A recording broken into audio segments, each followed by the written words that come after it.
Ini gimana nih berita ini? Jadi ada sebuah screenshot ya yang menyampaikan informasi di situ ada logo Dinas Kesehatan ya, Dinas Kesehatan Kota Malang, dan di situ disebutin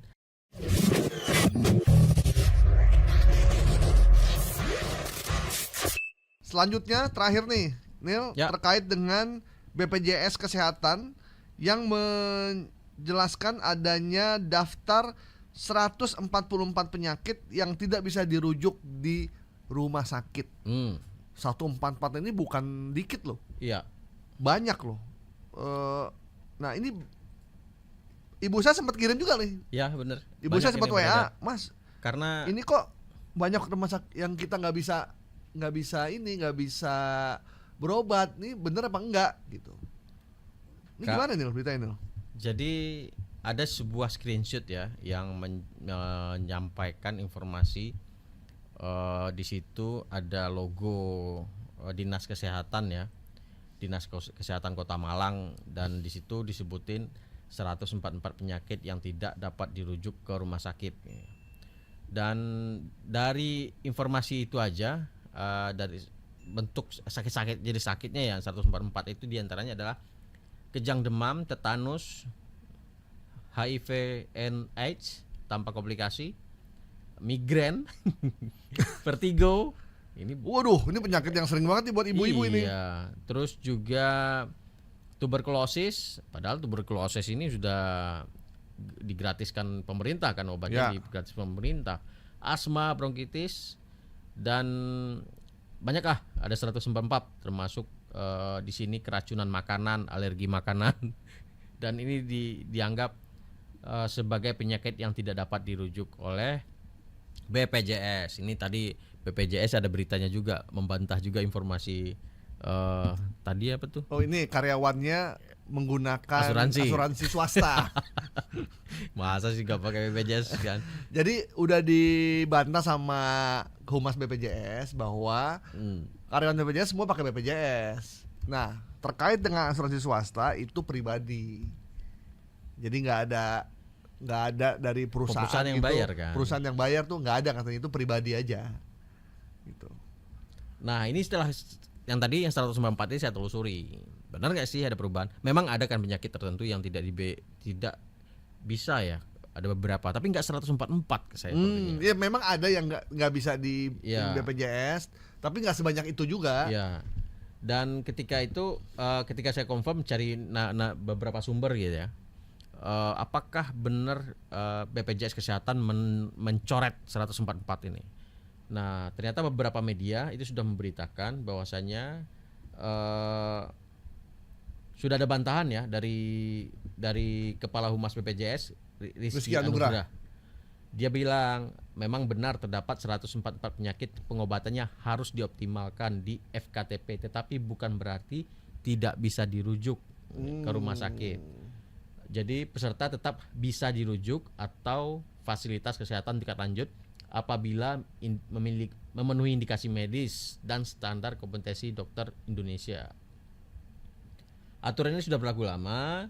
Diagnosis sesuai kompetensi FKTP atau tuntas di FKTP. FKTP itu adalah fasilitas kesehatan tingkat lanjut. Tingkat lanjut ya. Tapi masih bisa dirujuk jika sesuai indikasi rujukan spesialistik mengacu pada standar kompetensi dokter Indonesia. Jadi ada standar rujukannya gitu ya. Baru kemudian dia bisa dirujuk ke tingkat lanjut. Itu ada nomor 31 benda asing. Maksudnya santet gitu ya. Kan benda asing masuk ke dalam tubuh. Iya. Jadi tiba-tiba batu, paku gitu kan. Jarumnya benda asing tuh. Bener. Jadi misalkan dia dirujuk dari Vaskes pertama ke Vaskes 2 kan harus ada indikasinya. Ada indikasi. Nah, udah batas tertentu baru bisa dimaksimalin dulu di Vaskes 2 pertama. Jadi kalau di sini penjelasannya adalah harus dioptimalkan di FKTP, fasilitas kesehatan tingkat lanjut.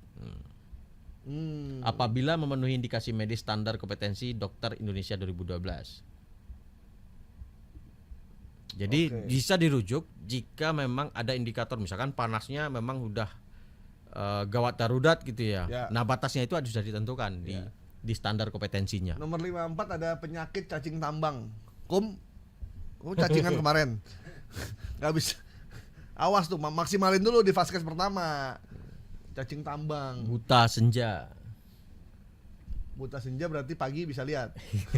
Senja aja ya nggak bisa lihat ya. Jadi jangan khawatir, sebenarnya penyakit-penyakit ini masih bisa diobati di vaskes pertama, bisa dirujuk ke rumah sakit vaskes kedua atau selanjutnya. Tapi dengan standar memang memenuhi standar tadi. Ya. Misalkan kalau nggak salah waktu itu suhu pada sekian baru bisa kemudian langsung ke rumah sakit.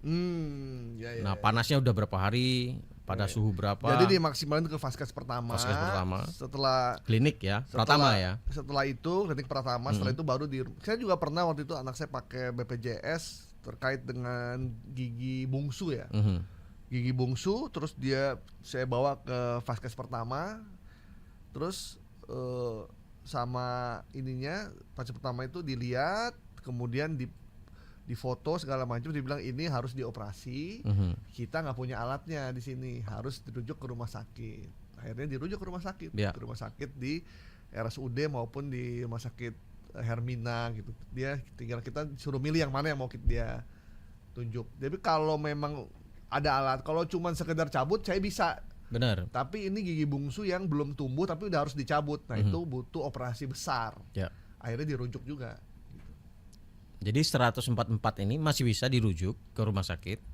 Setelah tapi benar-benar ditangani secara maksimal. Kalau memang udah kayaknya nggak bisa kita tangani, baru dibawa ke rumah sakit. Jadi maksudnya rumah sakit ini vaskes kedua kali ya. Ya. Karena kan vaskes pertama BPJS itu adalah klinik Pratama, puskesmas, apalagi namanya, dua itu doang kan? Ada juga praktek dokter ya. Praktek dokter, praktek bidan itu klinik Pratama juga. Itu. Dukun yang nggak ada sih. Dukun nggak ada ya? Nggak ada. Dukun nggak ada. Dukun beranak terima pasien BPJS. Kayak influenza, itu kan vaskes pertama aja kan. Nggak harus sampai Anda dibawa ke rumah sakit RSCM kan untuk sekedar flu. Kasihan antri ntar. Kasihan antri Pak, makin sakit ntar, makin ini. Cuman terakhir itu ada itu Bang, ada debat soal penyakit akibat rokok katanya nggak bisa dilayani BPJS. Terakhir aku lihat di media sosial rame tuh. Iya, karena paru ya. Karena beban BPJS kesehatan terkait dampak penyakit yang diakibatkan oleh rokok itu tinggi sekali ternyata. Kanker, pneumonia, terus sampai bisa ke tumor, jantung. Itu ternyata banyak kan. Saya agak setuju sih soal itu. Setuju ya Bang ya? Setuju, karena saya nggak ngerokok ya. Iya, sama lah kita nggak ngerokok Pak. Jadi katanya nih ya, buat cowok, jangan bilang sayang sama anak istri deh kalau masih ngerokok. Masih ngerokok, iya sih. Begitu katanya. Saya cuma nyampein doang. Memang benar gitu Bang. Kalau bilang aku sayang padamu, istriku, anak-anakku, tapi masih ngerokok. Sekarang muncul debat itu di media sosial. Beli rokok 30.000 sebungkus. Sementara iuran BPJS cuma segitu juga per bulan. Per bulan. Itu pun masih nunggak. Itu nunggak. Jadi nggak imbang sebenarnya. Makanya ada rencana beli rokok aja dia mampu. Masa untuk biaya kesehatan dia nggak mampu. Ya itu ciri-ciri orang Indonesia tuh. Lebih memilih nikmat daripada kewajiban. Nikmat sesaat itu memang menggiurkan Romo. Jadi gitu sebaiknya ya dikurangi lah ya. Dikurangi. Berhentilah. Seperti kata Bang Roma, yang asik-asik itu pasti enak memang. Enak ya. Sementara nggak ngeliat sini. Jadi lihat handphone dia. Kurangilah kenikmatan semu ya. Ngerokok tuh kenikmatan semu loh. Bener. Alasannya cukai-cukai gitu, untuk negara gitu. Kita kan membantu negara nih. Pendapatan cukai kita tinggi gitu kan. Tapi kan yang bayarin BPJS bukan cukai. Kan kita, Romo ngerokok terus, ini pusing nih urusan kantor ngerokok gitu. Kalau udah ngerokok urusan kantor beres. Begitu keluar rokok urusan lagi. Pusing lagi. Tuh dari closing gitu. Oke ya. Nanti kita kirim video kita ini ke BPJS ya. Terkait dengan kita udah bantu nih soal ininya. Iya. Kita di bank nih. Ini banyak banget informasi screenshot tadi itu banyak beredar. Banyak berita. Termasuk ibu saya juga terima. Kadang saya dapat inspirasi hoax tuh dari ibu saya. Oh. Karena banyak WA yang dia kirim tuh hoax semua isinya. Oke. Untung punya anak. Iya. Bang Gaib gitu kan. Oke, informasi penjelasan BPJS Kesehatan soal daftar 144 penyakit tidak bisa dirujuk ke rumah sakit. Kita nyatakan hoax ya, atau masih tidak benar ya.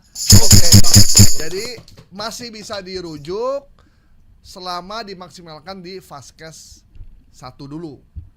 Sekaligus kita mengklarifikasi soal karyawan BPJS yang tidak pakai BPJS memilih asuransi swasta. Dibayarin oleh BPJS. Ternyata itu adalah tetap pakai BPJS, tapi asuransi swasta itu pilihan dari karyawan. Sama kayak di MNC juga ada, kita dapat BPJS tapi kita juga dibolehkan ikut asuransi swasta, itu kita pilihan, kita bayar sendiri, disubsidi sama perusahaan. Oke Bang Asnil, siap, terima banyak kasih sekali Bang informasi yang kita berikan. Ini banyak pendengar Trijaya yang ngirim juga nih, dari Mbak Husnul, kemudian dari Mas Ari, Harun Masiku belajar dari Doraemon. Paling bambu Bisa pintu, menghilang. Pintu, oh iya. Kemudian dari Pak Tristan memilih, oke, terkait dengan Pak Tristan ngeri-ngeri nih WA-nya nih. Rumah Hasto dekat Universitas Bani Saleh. Oh, Bani Saleh. Ya. Diralat tadi Ya, berarti. diralat ya. Itu di daerah Bekasi Timur kalau nggak salah. Oke, Bang Hasil, terima kasih banyak waktunya. Terima kasih Bang Gaib. Sukses terus, sampai ketemu minggu Amin. depan. Ada banyak informasi yang mesti kita bedah, tapi saya yakin pasti ada informasi terkait dengan STY ini ya. Ya. Termasuk pelatih dari Belanda yang diisukan adalah Patrick Kluivert. Kluivert. Gimana bacanya? Nggak tahu juga tuh. Kan Patrick- bahasa Belanda gitu ya. Patrick Kluivert. Patrick Kluivert. Kluivert. Ya, Yang mohon maaf jika salah ya, karena Ya, nggak bisa ya. bahasa sono. Dan informasi tentang dia beredar banyak loh. Udah banyak. Punya utang, rajin judi. Wah, banyak banget ya infonya. Nah, itu wajib kita Pantau. pantau tuh, benar atau enggak. Gitu. Orangnya belum datang, informasi negatifnya udah beredar. Aduh, memang nih Sintayong nih ya bikin, Ya, tapi yang jelas kita terima kasih kepada STY lah ya. ya. Naik peringkat lah minimal Ya, kan. ini turun lagi sekarang gara-gara Oh, turun kemarin, lagi? iya. Oh. Bang Asnil ini pencinta STY. Ya kan lumayan Bang naik. Kalau Camar kan pencinta STW. Oh.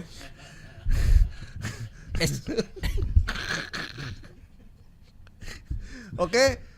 Thank you. Ini Saya sial. Gaib Marto Sigit bersama Hasil Bambani Amri mengucapkan terima kasih. Sampai jumpa di Viral Tapi Hoax minggu depan.